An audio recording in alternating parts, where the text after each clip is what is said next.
ನಮಸ್ತೆ ಸ್ನೇಹಿತರೆ, human rights news ವರ್ಲ್ಡ್ಗೆ ಸ್ವಾಗತ. ನಾನು ನಿಮ್ಮ ಪ್ರಶಾಂತ್ PRS. ನಮ್ಮೊಂದಿಗೆ ವಿಶೇಷ ಅತಿಥಿಯಾಗಿ ಜಾಯ್ನ್ ಆಗಿದ್ದಾರೆ ಮೈಸೂರಿನಿಂದ ನಮ್ಮ ಸ್ನೇಹಿತರಾಗಿರ್ತಂತ ಸ್ಟ್ಯಾನ್ಲಿ ಸರ್ ಅವರು. ಅವರಿಗೆ ವಿಶೇಷವಾಗಿ ಕಾರ್ಯಕ್ರಮಕ್ಕೆ ಸ್ವಾಗತ ಮಾಡ್ತಾ ಇದ್ದೀನಿ. ಕಾರ್ಯಕ್ರಮಕ್ಕೆ ಸ್ವಾಗತ. ಎಲ್ರಿಗೂ ನಮಸ್ಕಾರ. ಮಕ್ಕಳ ಮೇಲೆ ನಡೀತಾ ಇರುವಂತ ದೌರ್ಜನ್ಯ, ಮಕ್ಕಳನ್ನ ರಕ್ಷಣೆ ಮಾಡಬೇಕಾದ ಅಧಿಕಾರಿಗಳೇ ಯಾರು ನೊಂದವರು ಇದ್ದಾರೆ ಅವರಿಗೆ ತೊಂದರೆ ಕೊಡೋ ನಿಟ್ಟಿನಲ್ಲಿ ಕೆಲಸ ಮಾಡ್ತಾ ಇದ್ದಾರೆ. ಈಗ ಪೊಲೀಸ್ ಇಲಾಖೆ ಇರ್ಬೋದು, CWC ಇರ್ಬೋದು, ಎಲ್ಲ ಇಂಥ ತಪ್ಪುಗಳಿದೆ ಅಂತ ಎಚ್ಚರ ಒಟ್ಟು ಎಲ್ರಿಗೂ ತೋರಿಸ್ತಾ ಇದ್ರು ಸಹ ಯಾವುದೇ ತರದ ಕೆಲಸ ಆ ವ್ಯಕ್ತಿಯ ಮೇಲೆ ಆಗ್ತಾ ಇಲ್ಲ. ಕಾರಣ ಏನಿರ್ಬೋದು?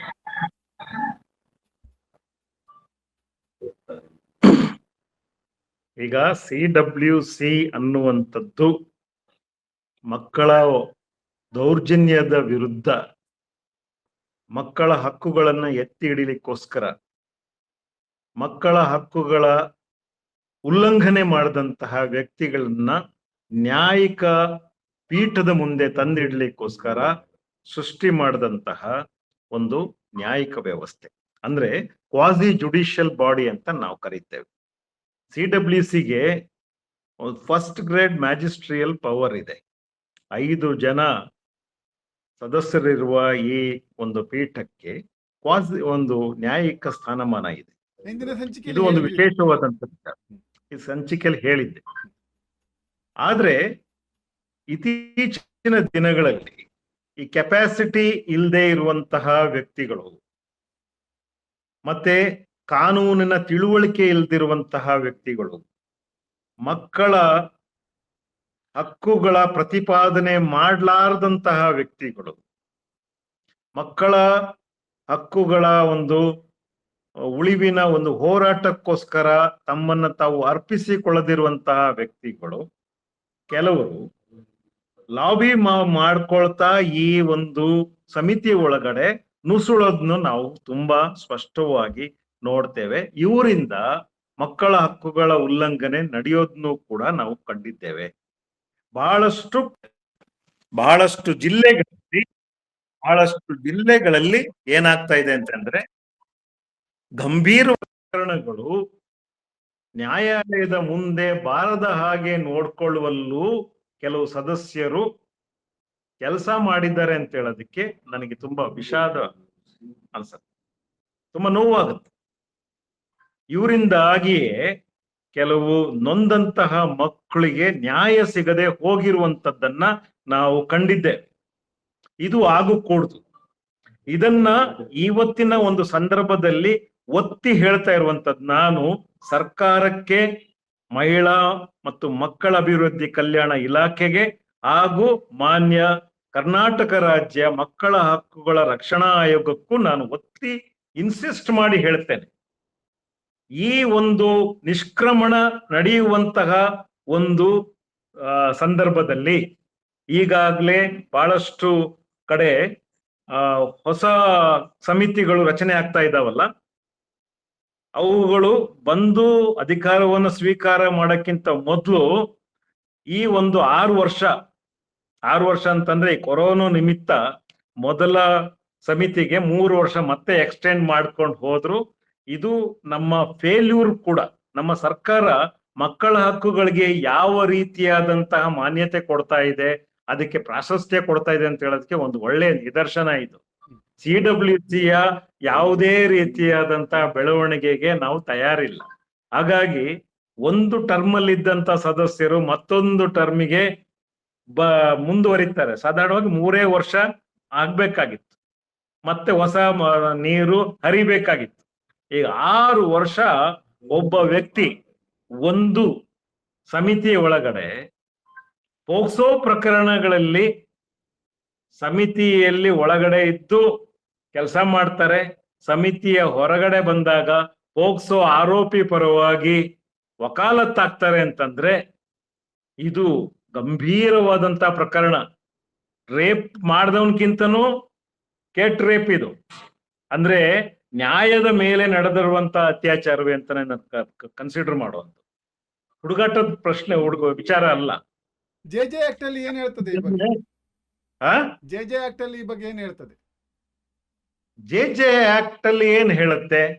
ತುಂಬಾ ಕಾಮನ್ ಸೆನ್ಸ್ಗೆ ಬಿಟ್ಟಂತ ವಿಚಾರ. ಒಬ್ಬ ನ್ಯಾಯಿಕ ಸ್ಥಾನದಲ್ಲಿ ಇರುವಂತಹ ವ್ಯಕ್ತಿ ಜೆ ಆಕ್ಟ್ ನ ಬಿಟ್ಟು ಸೈಡಲ್ಲಿ ಇಡಿ. ಹ್ಮ್. ಜಡ್ಜ್ ಒಬ್ಬ ನ್ಯಾಯಾಧೀಶ, ನ್ಯಾಯವನ್ನ ವಿತರಣೆ ಮಾಡ್ಲಿಕ್ಕೋಸ್ಕರ ಪೀಠದಲ್ಲಿ ಕುಳಿತಂತವ್ರು, ಅವರು ಏಕಕಾಲದಲ್ಲಿ ನ್ಯಾಯಾಧೀಶನೂ ಆಗಿ ಇಲ್ಲಿ ಕೆಳಗಡೆ ಇಳಿದು ಯಾರು ಆರೋಪಿಯ ಪರವಾಗಿ ವಕಾಲತ್ ಹಾಕ್ಲಿಕ್ಕೆ ಸಾಧ್ಯ ಇದೆಯಾ? ಖಂಡಿತ ಸಾಧ್ಯ ಇಲ್ಲ. ಖಂಡಿತ ಸಾಧ್ಯ ಇಲ್ಲ. ಮತ್ತೆ ಇನ್ನೊಂದು, ಅದಕ್ಕೆ ಸಂಬಂಧಪಟ್ಟಂತ ವ್ಯಕ್ತಿಗಳ ಜೊತೆಯಲ್ಲಿ ಒಡನಾಟ ಇಟ್ಕೊಳ್ಳಕ್ಕೂ ಸಾಧ್ಯ ಇಲ್ಲ. ಹಾಗಾಗಿ ನ್ಯಾಯಾಧೀಶರ ಒಂದು ಸಾರ್ವಜನಿಕ ಸಂಪರ್ಕ ಬಹಳ ಬಹಳ ಬಹಳ ಕಡಿಮೆ, ಬಹಳ ಕಡಿತಾ ಇದೆ. ಅವರು ಇದೇ ರೀತಿಯಾಗಿ ವರ್ತಿಸ್ಬೇಕು, ಇದೇ ರೀತಿಯಾಗಿ ಮಾತಾಡಬೇಕು, ಇಂಥವ್ರನ್ನಷ್ಟೇ ಕಾಣಬೇಕು, ಇಂಥ ಕಾರ್ಯಕ್ರಮಗಳಿಗಷ್ಟೇ ಅವ್ರು ಹೋಗ್ಬೇಕು.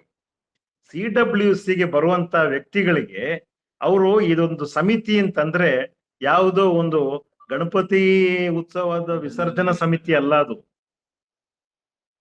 ಬಂದು ಧೂಮ್ ಧಾಮ್ ಅಂತ ಡ್ಯಾನ್ಸ್ ಮಾಡಿ ಹೋಗ್ಲಿಕ್ಕಲ್ಲ ಅದು ಇರೋದು. ತಪ್ಪಾಗಿ ಗ್ರಹಿಸಬೇಡಿ.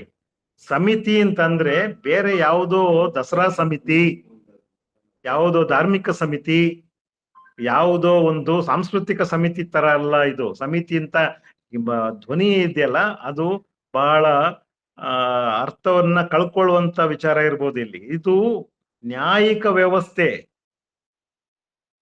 ಇಲ್ಲಿ ಆ 5 ಜನರಿಗೂ ಕೂಡ ಒಂದು ಮ್ಯಾಜಿಸ್ಟ್ರಿಯಲ್ ಪವರ್ ಇದೆ. ಮಕ್ಕಳ ಮೇಲೆ ನಡೆಯುವಂತಹ ಏನೇ ಶೋಷಣೆಗಳನ್ನ ಮುನ್ನೆಲೆಗೆ ತರುವಂತದ್ದೇ ಜೆ ಆಕ್ಟ್ ಪ್ರಕಾರ CWC. ಅವರಿಗೆ ಕೌನ್ಸಿಲಿಂಗ್ ಮಾಡುವಂತದ್ದು CWC. ಅವರನ್ನ 164 ಸ್ಟೇಟ್ಮೆಂಟ್ಗೆ ಕರೆದೊಯ್ಲಿಕ್ಕೆ ವ್ಯವಸ್ಥೆ ಮಾಡಬೇಕಾಗಿದ್ದು CWC. ಇವು ಯಾವುದು ಮಾಡ್ಲಿಲ್ಲ ಅಂತಂದ್ರೆ ಒಬ್ಬ ನೊಂದಂತಹ ಮಗುವಿಗೆ, ಬಾಲಕನಾಗ್ಲಿ ಬಾಲಕಿಗಾಗ್ಲಿ ನ್ಯಾಯ ಸಿಗೋದು ಗಗನಕುಸುಮ ಆಗ್ಬಿಡುತ್ತೆ. ಅಷ್ಟ್ ಮಾಡಿದ್ರೆ ಕಂಡು ಕಾಣದ ಹಾಗೆ ಉಳ್ಕೊಂಡ್ಬಿಟ್ರೆ CWC, ಒಂದು ಮಗುವಿಗೆ ನ್ಯಾಯ ಸಿಗೋದಿಲ್ಲ. ಜೊತೆಲಿ ಒಬ್ಬ ಆರೋಪಿ ತಪ್ಪಿಸ್ಕೊಳ್ತಾನೆ. ಅಲ್ಲಿ ಇರುವಂತ ಕೆಲವು ವ್ಯಕ್ತಿಗಳು ಹಣಕಾಸು ಮಾಡ್ಲಿಕ್ಕೆ ಒಂದು ದಾರಿನೂ ಆಗುತ್ತೆ. ಇದನ್ನ ನಾನು ಯಾಕೆ ಹೇಳ್ತಾ ಇದ್ದೀನಿ ಅಂತಂದ್ರೆ, ಈ ಹೊಸ ಒಂದು ಸಮಿತಿಗಳು ಬಂದು ಅಧಿಕಾರವನ್ನು ಸ್ವೀಕಾರ ಮಾಡೋಕ್ಕಿಂತ ಮೊದಲು ಹಳೆ ಸಮಿತಿಗಳು ಮಾಡಿರುವ ಒಳ್ಳೆ ಕೆಲಸ ಆಗ್ಲಿ ಕೆಟ್ಟ ಕೆಲಸ ಆಗ್ಲಿ, ಇದರ ಒಂದು ಆಡಿಟಿಂಗ್ ಆಗ್ಬೇಕು ಪ್ರಶಾಂತ್. ನಮ್ಮ ರಾಜ್ಯದಲ್ಲಿ ತುರ್ತಾಗಿ ಆಗ್ಬೇಕಾಗಿದ್ದು, ಇಡೀ ಬೀದರ್ನಿಂದ ಹಿಡಿದು ಕೊಡಗಿನವರೆಗೆ ಪೋಕ್ಸೋ ಪ್ರಕರಣಗಳಾಗ್ಬೋದು, ಬಾಲ್ಯ ವಿವಾಹ ಪ್ರಕರಣಗಳಾಗ್ಬೋದು, ಎಲ್ಲವನ್ನು ಕೂಡ CWC ಹೇಗೆ ಹ್ಯಾಂಡಲ್ ಮಾಡಿದೆ, ಯಾವ ಘಟ್ಟದಲ್ಲಿದೆ ಈ ಪ್ರಕರಣಗಳು, ಎಷ್ಟು ಜನರಿಗೆ ಇಲ್ಲಿ ಕನ್ವಿಕ್ಷನ್ ಆಗಿದೆ, ಎಷ್ಟು ಜನ ತಪ್ಪಿಸ್ಕೊಂಡಿದ್ದಾರೆ, ಎಷ್ಟು ಪ್ರಕರಣಗಳು ನ್ಯಾಯಪೀಠದ ಮುಂದೆ ಬರಲೇ ಇಲ್ಲ, ಕೋರ್ಟ್ಗೆ ಹೋಗ್ಲಿಲ್ಲ, ಇದ್ರ ಬಗ್ಗೆ ಒಂದು ತನಿಖೆ, ಒಂದು ಆಡಿಟಿಂಗ್ ಆದ್ರೆ ಮಾತ್ರ CWC ಅಂತ ಹೇಳುವ ಸ್ಥಾನಕ್ಕೆ ಒಂದು ಬೆಲೆ ಬರುತ್ತೆ. ಮುಂದೆ ಬರುವಂತಹ CWC ಮೆಂಬರ್ಸಿಗೂ ಕೂಡ ಒಂದು ಸಂದೇಶ ಹೋಗುತ್ತೆ. ಇದು ಆಗ್ಬೇಕಾಗಿತ್ತು. ಪೀರಿಯಾಡಿಕಲ್ ಆದಂತಹ ತನಿಖೆ ನಡಿಲೇಬೇಕು. ಈ ಒಂದು CWCಯ ಒಂದು ಮಾನಿಟರಿಂಗ್, ಇವ್ಯಾಲ್ಯೂಯೇಷನ್, ಅದರ ಒಂದು ಜವಾಬ್ದಾರಿ ಆಯಾಯ ಜಿಲ್ಲೆಯ ಜಿಲ್ಲಾಧಿಕಾರಿಗಳಾಗಿದೆ. ಮತ್ತೆ ಅದರ ಜೊತೆಯಲ್ಲಿ ಜೆ ಚೇರ್ ಅಂತ ಹೇಳೋರು ಒಬ್ರು ರಾಜ್ಯ ಮಟ್ಟದಲ್ಲಿ ಒಬ್ರು ನ್ಯಾಯಾಧೀಶರು ಇರ್ತಾರೆ. ಜುವಿನಲ್ ಜಸ್ಟಿಸ್ ಕೇರ್ ಅಂಡ್ ಪ್ರೊಟೆಕ್ಷನ್ ಸಂಬಂಧಪಟ್ಟಂತಹ ಎಲ್ಲಾ ಆಶಯಗಳನ್ನ ಅನುಷ್ಠಾನಕ್ಕೆ ತರುವಲ್ಲಿ ರಾಜ್ಯ ಮಟ್ಟದ ಒಂದು ಸಮಿತಿಯಲ್ಲಿ ಜೆ ಚೇರ್ ಇರ್ತಾರೆ. ಅವರು ಸಾಧಾರಣವಾಗಿ ಅವರು ಅಲ್ಲಿಯ ಹಿರಿಯ ಹೈಕೋರ್ಟ್ ನ್ಯಾಯಾಧೀಶರಾಗಿರ್ತಾರೆ. ಅವ್ರ ಜೊತೆಯಲ್ಲಿ ಮಹಿಳಾ ಮತ್ತು ಮಕ್ಕಳ ಅಭಿವೃದ್ಧಿ ಇಲಾಖೆಯ ಹಿರಿಯ ಅಧಿಕಾರಿಗಳು ಇರ್ತಾರೆ, ತಜ್ಞರಿರ್ತಾರೆ, ಎಕ್ಸ್ಪರ್ಟ್ಸ್ ಅಂತಾನೆ ಹೇಳ್ತೇವೆ, ಅವರೆಲ್ಲರೂ ಇರ್ತಾರೆ. ಇವ್ರದ್ದು ಕೆಲಸ ಏನು? ಆಯೋಗದ ಅಧ್ಯಕ್ಷರು ಇರ್ತಾರೆ. ಇವ್ರದ್ದೆಲ್ಲರದ್ದು ಕೆಲಸ ಏನು?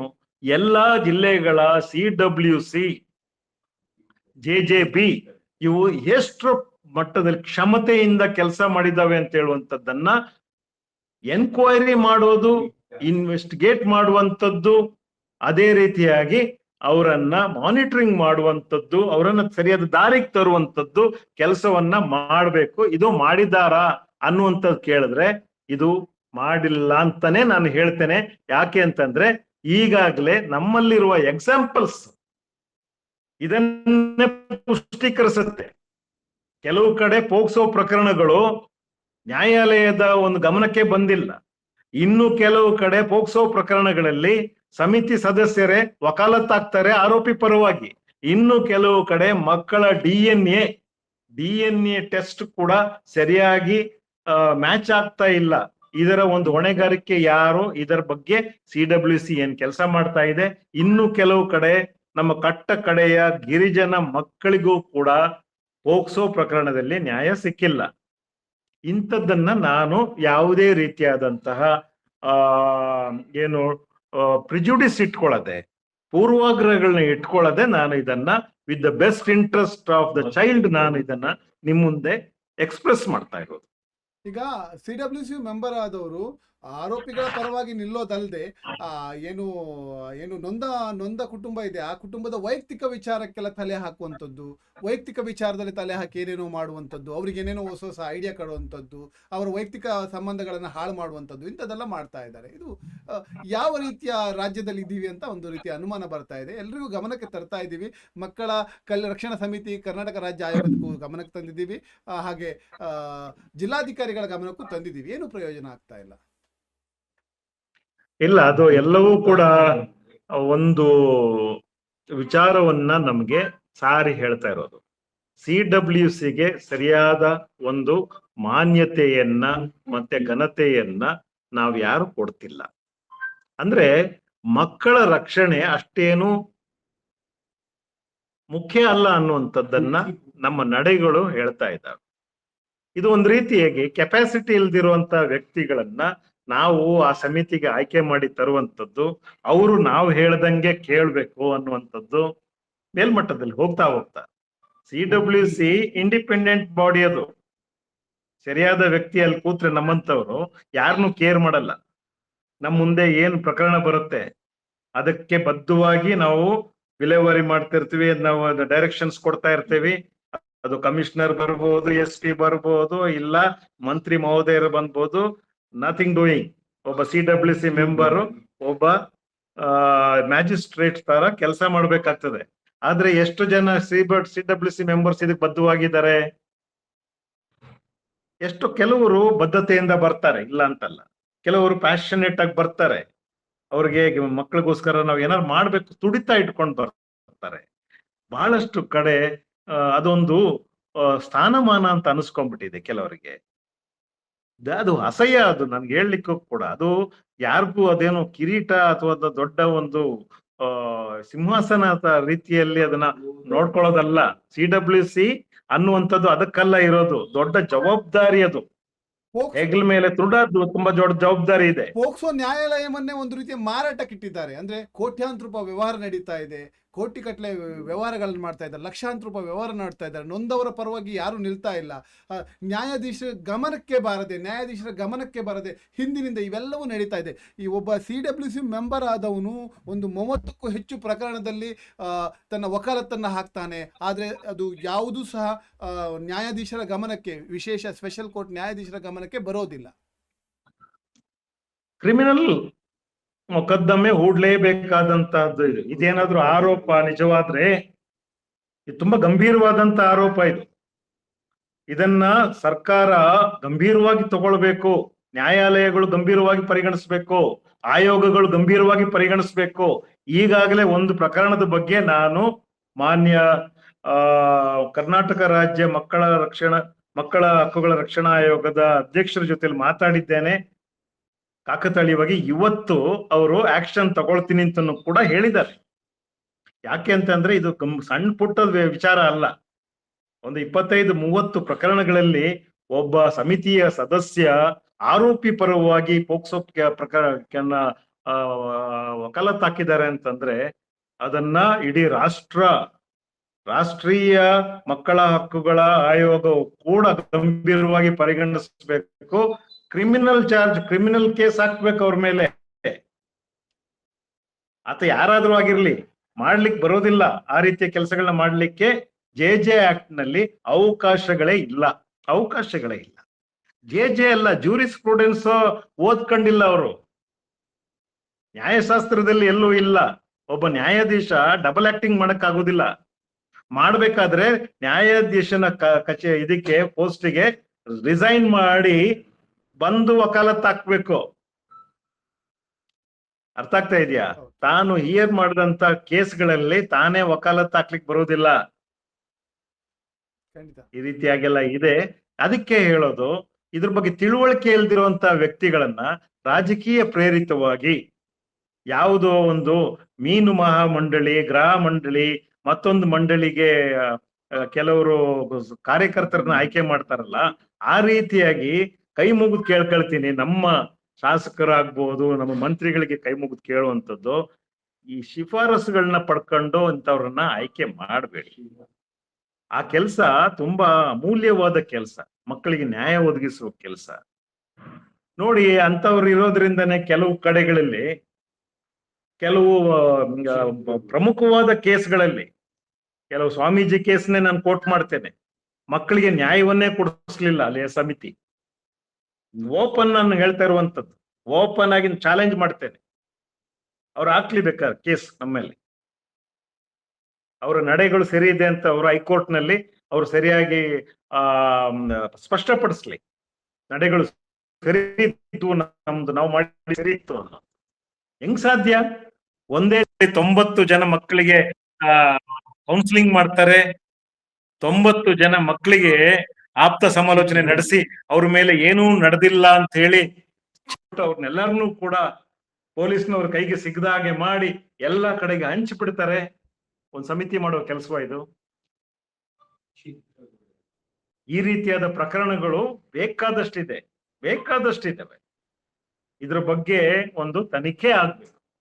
ತನಿಖೆ ಮಾತ್ರ ಅಲ್ಲ, ಕ್ರಿಮಿನಲ್ ಚಾರ್ಜ್ ಮಾಡಬೇಕು.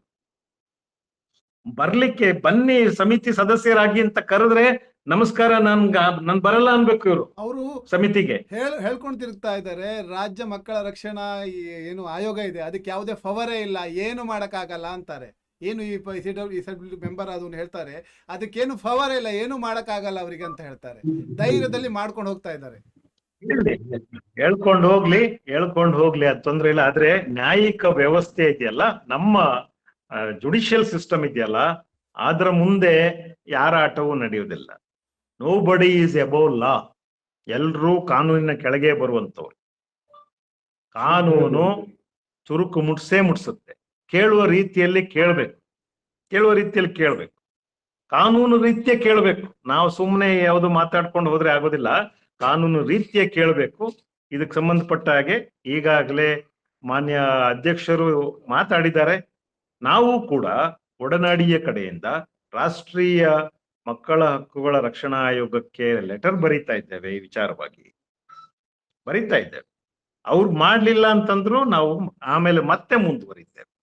ಇದರಲ್ಲಿ ನಮ್ದೇನು ಇಲ್ಲ, ನಾವು ಒಂದು ಪ್ರೋಸೆಸ್ ಮಾಡಿ ಪ್ರೊಸೀಜರ್ನಲ್ಲಾಗಿ ನಾವು ಹೋಗ್ತೇವೆ. ತಪ್ಪಿತಸ್ಥರು ಯಾರೇ ಇದ್ರು ಕೂಡ ಅವ್ರ ವಿರುದ್ಧ ಒಂದು ಕ್ರಮ ಕೈಗೊಳ್ಳಲೇಬೇಕಾಗತ್ತೆ. ಅದರಲ್ಲೂ ಮಕ್ಕಳ ಹಕ್ಕುಗಳ ವಿಚಾರಕ್ಕೆ ಬಂದಾಗ ಸರ್ಕಾರದ ಮೊದಲನೆಯ ಆದ್ಯತೆ ಮತ್ತೆ ಅವ್ರಿಗಿರಬೇಕಾದಂತಹ ಒಂದು ಬದ್ಧತೆ, ಯಾವುದೇ ರೀತಿಯಾದಂತಹ ಶಕ್ತಿ ಇಲ್ದಿರುವಂತಹ ಮಕ್ಕಳ ಪರವಾಗಿ ನಿಲ್ತಾ ಇಲ್ಲ CWC ಅಂತಂದ್ರೆ ಅವ್ರ ವಿರುದ್ಧ ಕ್ರಿಮಿನಲ್ ಚಾರ್ಜಸ್ ಹಾಕ್ಬೇಕಾಗ್ತದೆ. ಆತನ ಮಾರ್ಗದರ್ಶನದಿಂದಲೇ ಏನಂದ್ರೆ, ಈಗ ಪತ್ರಿಕೆಯಲ್ಲಿ ಮೊದಲೇ ಹೇಳಿಕೆಯನ್ನ ನೊಂದವರು ಪರವಾಗಿ ಒಬ್ರು ದಿನೇಶ್ ಗಾಣಿಗ ಅನ್ನೋರು ಪತ್ರಿಕಾಗೋಷ್ಠಿಯನ್ನ ಕರೆದ ಬಳಿಕ ಇದ್ರಲ್ಲಿ ಹೇಳ್ತಾನೆ, ಪ್ರೈವೇಟ್ ಕೇಸ್ ದಾಖಲಾಗೇ ಇರೋದಿಲ್ಲ, ಆಯ್ತಾ. ಅದ ನಂತರ ಪೋಕ್ಸೋ ನ್ಯಾಯಾಲಯದಲ್ಲಿ ಈ ಪ್ರಕರಣ ಸುಳ್ಳು ಅಂತ ನೊಂದ ಮಗುವಿನ ತಂದೆಯ ಮೇಲೆ ಇದು ಸುಳ್ಳು ಪ್ರಕರಣ ಅನ್ನೋ ರೀತಿಯಲ್ಲಿ ಏನು ಪ್ರಕರಣವನ್ನು ದಾಖಲಿಸಕ್ಕೆ ಪ್ರಯತ್ನ. ಅದೇ ಆ CWC ಮೆಂಬರ್ನ ಒಂದು ಮಾರ್ಗದರ್ಶನದಿಂದಲೇ ಇವೆಲ್ಲ ಆಗ್ತದೆ. Who is he to say it's a false case? ಮತ್ತೊಂದು ತಪ್ಪದು. ಮಗು ಹೇಳಿರೋ ವಿಚಾರ ಸುಳ್ಳು ಹೇಳಿದೆ ಅಂತ ಮಗು ಹೇಳುವಂಥದ್ದು ಇವನ ವಿಚಾರ ಅಲ್ಲ. 164 ಸ್ಟೇಟ್ಮೆಂಟ್ ಮಗು ನ್ಯಾಯಾಧೀಶರ ಮುಂದೆ ಹೇಳಿರುತ್ತೆ. ಅದಕ್ಕೊಂದು ಪ್ರೊಸೀಜರ್ ಇದೆ. ಅದಕ್ಕೆ ಏನು ಏನು ರಿಹರ್ಸಲ್ ಆಗ್ಬೇಕು. 164 ಸ್ಟೇಟ್ಮೆಂಟ್ ಆದ್ಮೇಲೆ ರಿಹರ್ಸಲ್ ಆಗ್ಬೇಕು. ಅಲ್ಲಿ ಮಗುವಿನ ಒಂದು ವಿಚಾರಗಳು ಸುಳ್ಳು ತಪ್ಪೋ, ಸುಳ್ಳು ಅಂತ ಅನ್ಸಿದ್ರೆ ಅದಕ್ಕೆ ಸಂಬಂಧಪಟ್ಟಂತದ್ದು ಏನಾದ್ರು ಪ್ರೇರಣೆ ಇದೆಯಾ, ಯಾರು ಸುಳ್ಳು ಹೇಳ್ಸಿದ್ದಾರೆ ಅವ್ರ ವಿರುದ್ಧ ಕ್ರಿಮಿನಲ್ ಕೇಸ್ ಹಾಕೊಳ್ಳಿ, ಅದ್ ಬೇರೆ ವಿಚಾರ. ಕೇಸೇ ಮುಂದುವರಿಲಿಲ್ಲ, ಕೇಸ್ ಇನ್ನೂ ಮುನ್ನೆಲೆಗೆ ಬಂದಿಲ್ಲ, ಆಗ್ಲೇ ಒಬ್ಬ ಸದಸ್ಯನಾಗ್ಲಿ ಒಬ್ಬ ವಕೀಲ ಸುಳ್ಳು ಕೇಸು ಅಂತ ಹೇಳಿದ್ರೆ ಅವನ ಅಗೇನ್ ಮಾರ್ಗದರ್ಶನದಿಂದ ಅವನ ಮಾರ್ಗದರ್ಶನ.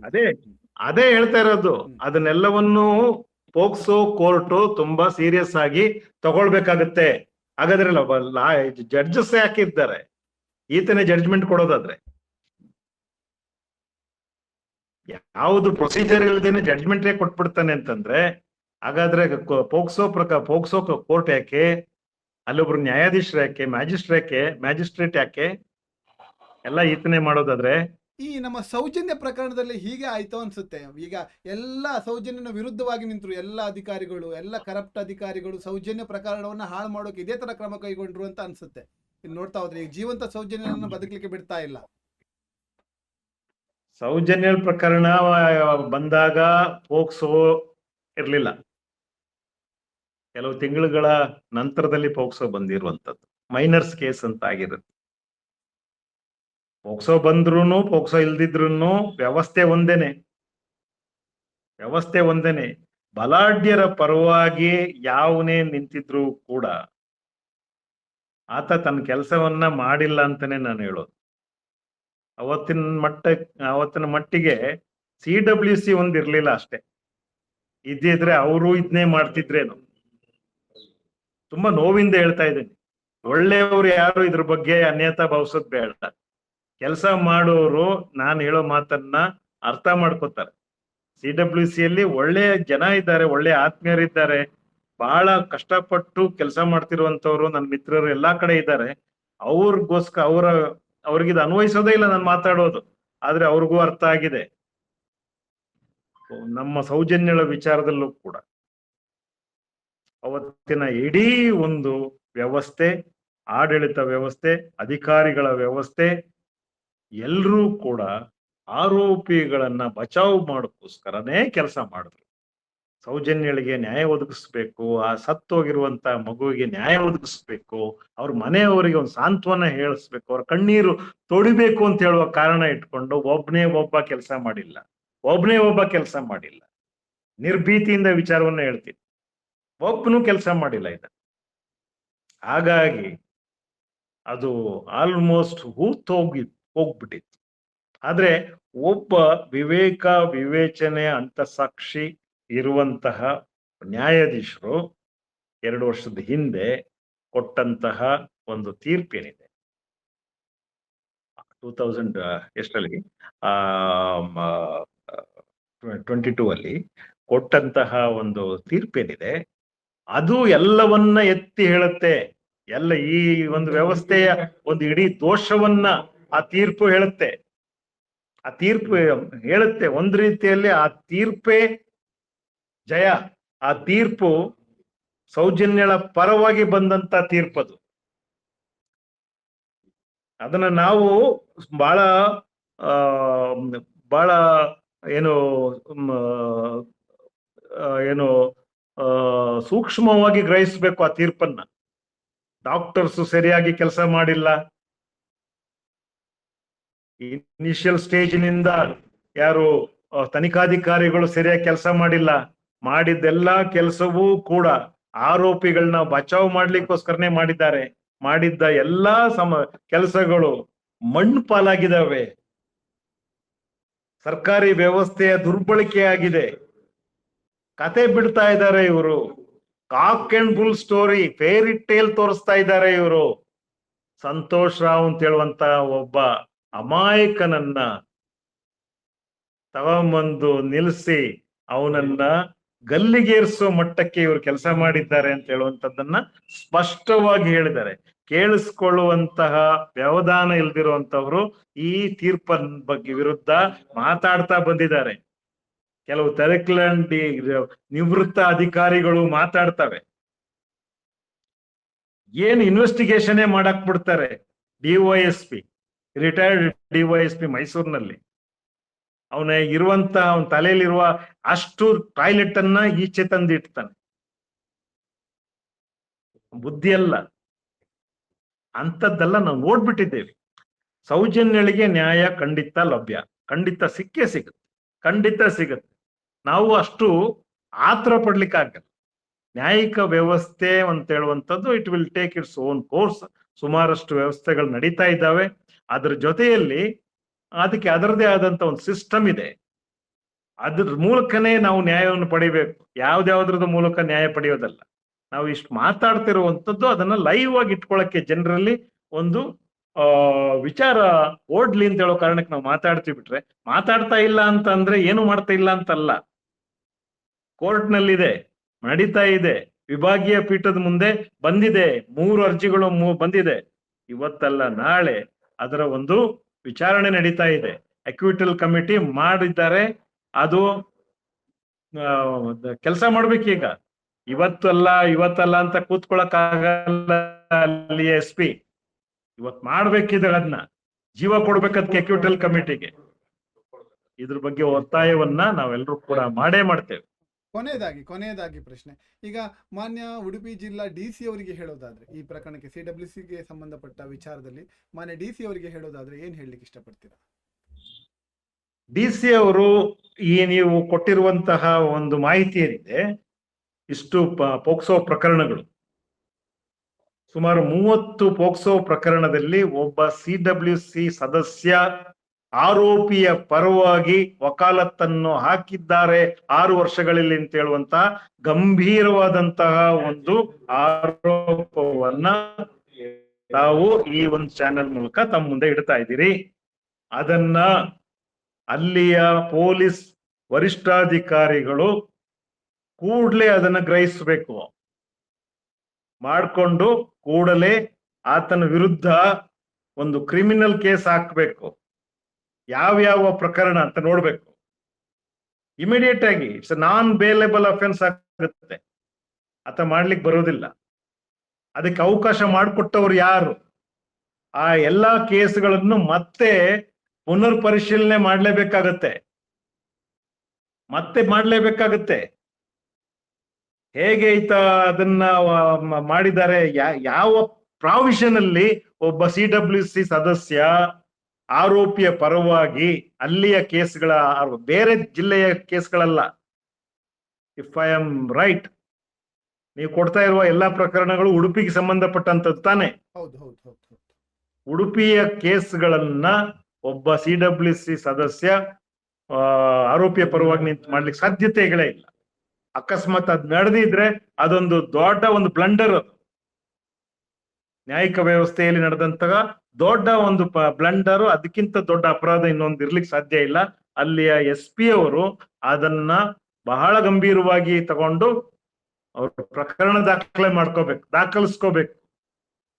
ನಾನು ನಿಮ್ಗೂ ಕೂಡ ಹೇಳ್ತಾ ಇರುವಂತದ್ದು ಚಾನೆಲ್ ಮೂಲಕ, ಮತ್ತೆ ಅಲ್ಲಿಯ ಹೋರಾಟಗಾರರಿಗೆ ಹೇಳ್ತಾ ಇರೋದು, ನಮ್ಮ ಮುಂದೆ ಇಟ್ಟಿರುವಂತಹ ಈ ಒಂದು ದಾಖಲೆ ಏನಿದೆ ಅದನ್ನ ಅಟೆಸ್ಟ್ ಮಾಡಿ ಒಂದು ಅರ್ಜಿಯನ್ನ, ಒಂದು ದೂರನ್ನ ವರಿಷ್ಠಾಧಿಕಾರಿಗಳಿಗೆ ಕೊಡಬೇಕು. ಅಲ್ಲಿಯ ಕಾನೂನು ಸೇವಾ ಪ್ರಾಧಿಕಾರಕ್ಕೆ ಒಂದು ಕೊಡಬೇಕು. ಅಲ್ಲಿಯ ಜಿಲ್ಲಾ ನ್ಯಾಯಾಧೀಶರಿಗೆ ಒಂದು ಕೊಡಬೇಕು. 3 ಜನರಿಗೂ ಕೊಡ್ಬೇಕು. ಬೇರೆ ಮಾತುಕತೆ ಬೇಡ. ಈ ರೀತಿಯಾದ ಪ್ರಕರಣದಲ್ಲಿ ಇಂತಹ ಒಬ್ಬ ಸದಸ್ಯ ಕಳೆದ 6 ವರ್ಷಗಳ ತಮ್ಮ ಅಧಿಕಾರವನ್ನು ದುರುಪಯೋಗ ಪಡಿಸ್ಕೊಂಡು ಆರೋಪಿಯ ಪರವಾಗಿ ವಕಾಲತ್ತನ್ನು ಹಾಕಿದ್ದಾರೆ. ಇವರ ವಿರುದ್ಧ ಕ್ರಮವನ್ನ ಕೈಗೊಳ್ಳಬೇಕು. ಮತ್ತೆ ಅಷ್ಟೂ ಪ್ರಕರಣಗಳಲ್ಲಿ ಯಾವ್ದಾರು ಎಕ್ವಿಟ್ ಆಗಿದ್ರೆ, ಯಾವುದು ಆರೋಪಿಗಳು ಎಲ್ಲಾದ್ರೂ ತಪ್ಪಿಸ್ಕೊಂಡಿದ್ರೆ, that is because of his involvement. ಹೌದು ತಾನೆ? ಒಬ್ಬ ಆರೋಪಿ ತಪ್ಪಿಸ್ಕೊಂಡಿದ್ದಾನೆ ಅಂತಂದ್ರೆ ಆ ಮಗುವಿಗೆ ನ್ಯಾಯ ಸಿಕ್ಕಿಲ್ಲ ಅಂತಾನೆ ಅರ್ಥ. ಆ ಕೆಲಸವನ್ನ CWC ಮೆಂಬರ್ ಮಾಡಿದ್ದಾನೆ ಅಂತಂದ್ರೆ ಆತನ ವಿರುದ್ಧ ಕ್ರಮವನ್ನ ತಗೊಳ್ಬೇಕಾದಂಥದ್ದು ಅಲ್ಲಿಯ ವರಿಷ್ಠಾಧಿಕಾರಿಗಳ, ಅಲ್ಲಿಯ ಜಿಲ್ಲಾಧಿಕಾರಿಗಳ, ಹಾಗೆ ಅಲ್ಲಿಯ ಜಿಲ್ಲಾ ನ್ಯಾಯಾಧೀಶರ ಆದ್ಯ ಜವಾಬ್ದಾರಿ ಆಗುತ್ತೆ ಅಂತ ಹೇಳೋದನ್ನ ನಾನು ಹೇಳ್ತೀನಿ. ಆಯ್ತು. ಇಷ್ಟೊತ್ತು ಮಾತಾಡಿದ್ರಿ, ಹಲವಾರು ವಿಚಾರಗಳನ್ನ CWD ಸಂಬಂಧಪಟ್ಟ ಹಲವಾರು ವಿಚಾರಗಳನ್ನ ಮಾತಾಡಿದ್ರಿ. ನಮ್ಮ ಚಾನಲ್ನ ಸಬ್ಸ್ಕ್ರೈಬ್ ಮಾಡಿ, ಲೈಕ್ ಮಾಡಿ, ಶೇರ್ ಮಾಡಿ, ಕಮೆಂಟ್ ಮಾಡಿ. ಸ್ಟ್ಯಾನ್ಲಿ ಅವರು ಮಾತಾಡಿದಂಥ ವಿಚಾರಕ್ಕೆ ನಿಮ್ಮ ಅಭಿಪ್ರಾಯಗಳನ್ನು ತಿಳಿಸಬೇಕು. ಆದಷ್ಟು ಜನಕ್ಕೆ ಇದನ್ನು ಶೇರ್ ಮಾಡಿ. ಇದೊಂದು ಒಂದು ಸಮಾಜವನ್ನು ಕಟ್ಟುವ ದೃಷ್ಟಿಯಿಂದ, ಮಕ್ಕಳಿಗೆ ನ್ಯಾಯ ಕೊಡಿಸುವ ದೃಷ್ಟಿಯಿಂದ ನಡೀತಾ ಇರುವಂಥ ಒಂದು ಕಾರ್ಯಕ್ರಮ. ಇಷ್ಟೊತ್ತು ನಮ್ಮೊಂದಿಗೆ ಮಾತನಾಡಿದ ಸ್ಟ್ಯಾನ್ಲಿ ಅವರಿಗೆ ವಿಶೇಷವಾದ ಧನ್ಯವಾದಗಳು. ನಮಸ್ತೆ. ನಮಸ್ಕಾರ.